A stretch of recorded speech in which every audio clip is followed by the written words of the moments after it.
Hello guys, welcome back to my channel.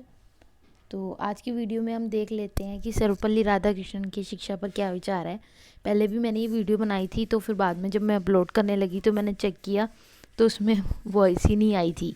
तो मैंने सोचा कि इसमें ऑडियो ही नहीं थी उसमें, तो मैंने सोचा दोबारा बना देती हूँ, नहीं तो मैं कल ही अपलोड कर देती ये वीडियो। चलिए ज़्यादा बातें ना करते हुए सर्वपल्ली राधाकृष्णन जी की शिक्षा पर विचार देख लेते हैं। आपको पता है ये यूजीसी नेट और आपका एमए सोशियोलॉजी के लिए बहुत इंपॉर्टेंट सीरीज़ चल रही है शिक्षा समाजशास्त्र की। ठीक है, शिक्षा के समाजशास्त्र की। तो ज़्यादा बातें ना करते हुए सर्वपल्ली राधाकृष्णन जी की शिक्षा पे विचार देख लेते हैं। वैसे तो इनके कुछ ज़्यादा विचार नहीं है शिक्षा पे, इनका बस काफ़ी थोड़ा ही इन्होंने लिखा है। तो चलिए देख लेते हैं। और चैनल को सब्सक्राइब कीजिए, वीडियोज़ को लाइक और शेयर कीजिए। अगर आप किसी को नोट्स चाहिए तो टेलीग्राम लिंक पे मिल जाएंगे, लेकिन इसके चार्जेस हैं, ये याद रखिएगा कि इसके चार्जेस है। तो कई बच्चों का मुझे फ़ोन भी आता है, उसके बाद मैं अगर उनको बोलती हूँ कि सिर्फ 10 रुपीज़ चार्जेस है, तो उसके बाद भी उनका फ़ोन दोबारा नहीं आता। तो इसलिए मैंने कहा पहले मैं आपको वीडियो में बता दूँ। चलिए देख लेते सर्वपल्ली राधाकृष्णन जी का जन्म कब हुआ था। सर्वपल्ली राधाकृष्णन जी का जन्म 1888 में हुआ था और 1975 में उनकी डेथ हो गई थी। तो सर्वपल्ली राधाकृष्णन जी का जन्म चेन्नई के निकट तिरुंतनी में हुआ था। कहाँ पर हुआ था? तिरुंतनी में, चेन्नई के निकट।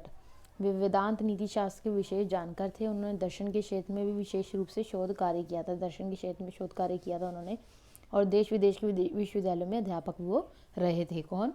सर्वपल्ली राधाकृष्णन। सर्वपल्ली राधाकृष्णन ने भारत के राष्ट्रपति पद को सुशोभित किया था। ठीक है, आपको पता ही है, राष्ट्रपति रह चुके हैं। सर्वपल्ली राधाकृष्णन ने शिक्षा पद्धति को मन और मस्तिष्क दोनों को परिष्कृत करने की ओर उन्मुख करने वाला स्वीकार किया, ताकि इन दोनों के तालमेल से संतुलित वृद्धि हो सके।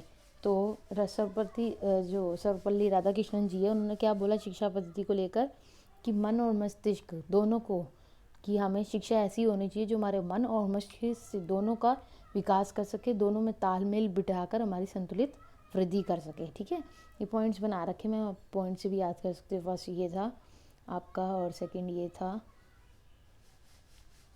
ये, और थर्ड आपका ये था, और ये फोर्थ है। उनकी शिक्षा संबंधी विचार बौद्धिक विकास के साथ भावनात्मक रूप से सशक्त, नैतिक एवं चारित्रिक उत्थान से उन्मीलित हैं। ठीक है, वो क्या कहते थे कि शिक्षा हमारे बौद्धिक का, शिक्षा ऐसी होनी चाहिए जो हमारे बौद्धिक का भी विकास करे, नैतिक मूल्य भी हमें सिखाए और चारित्रिक विकास भी हमारा करे। उनका कहना था कि सिर्फ इमारतें अगर आप खड़ी कर दोगे कि सिर्फ इमारतें खड़ी हैं, तो ऐसे विश्वविद्यालयों का निर्माण नहीं होगा। विश्वविद्यालय, अगर आपको स्कूलों का निर्माण करना है, तो उसमें अध्यापकों एवं विद्यार्थियों उनकी ज्ञान कुशलता से बनता है। क्या? विश्वविद्यालय या स्कूल जहाँ पे अध्यापक हो, विद्यार्थी हो और ज्ञान हो। ठीक है, तो राधा कृष्णन के विचार में शिक्षण में श्रेष्ठ बुद्धिजीवियों को सम्मिलित करने का प्रयास करना चाहिए। तो राधा कृष्णन के विचार में किसमें? बुद्धिजीवियों को सम्मिलित करने का प्रयास करना चाहिए। ठीक है, शिक्षण में। साथ ही शिक्षा का स्वरूप कैसा होना चाहिए? भयमुक्त होना चाहिए, वाद विवाद रहित होना चाहिए, चिंतन रहित होना चाहिए, ताकि शिक्षार्थी को समान अवसर प्राप्त हो सके। अगर को किसी चीज़ का स्ट्रेस होगा तो वैसे ही बच्चा नहीं पढ़ पाएगा। ठीक है, और लड़ाई लड़ोई हो जाए तो वैसे ही दिमाग में लड़ाई का ध्यान रहता है, तो वैसे ही बच्चा नहीं पढ़ पाता। ठीक है, तो यही कह रहे हैं कि भय मुक्त होनी चाहिए शिक्षा, किसी चीज़ का डर ना हो, वाद विवाद ना हो, चिंतन रहित होनी चाहिए। 4 नवंबर 1948 को डॉक्टर सर्वपल्ली राधाकृष्णन की अध्यक्षता में विश्वविद्यालय शिक्षा आयोग का गठन किया गया। ठीक है, तो डॉक्टर सर्वपल्ली राधाकृष्णन की अध्यक्षता में किसका गठन किया गया? विश्वविद्यालय शिक्षा आयोग का।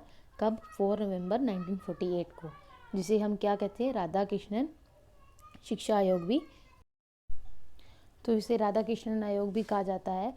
और 8th पॉइंट देख लेते हैं। इस आयोग द्वारा उच्च शिक्षा में विभिन्न सुधार किए गए। ठीक है, उच्च शिक्षा में बहुत सारे सुधार किए गए। किस आयोग के द्वारा? विश्वविद्यालय शिक्षा आयोग के द्वारा, जिसे राधा कृष्णन आयोग भी कहा जाता है। ये याद रखिएगा, भूलिएगा नहीं। और अध्यापक की भूमिका विशिष्ट मानी गई। क्यों? क्योंकि अध्यापक ही होता है जो एक बच्चे को सिखाता है कि उसे कैसा बनना है और उसे क्या क्या सीखना है और कैसे व्यवहार करना है, कैसे जो बड़ों का आदर करना है, ये सब क्या कौन सिखाता है? अध्यापक सिखाता है।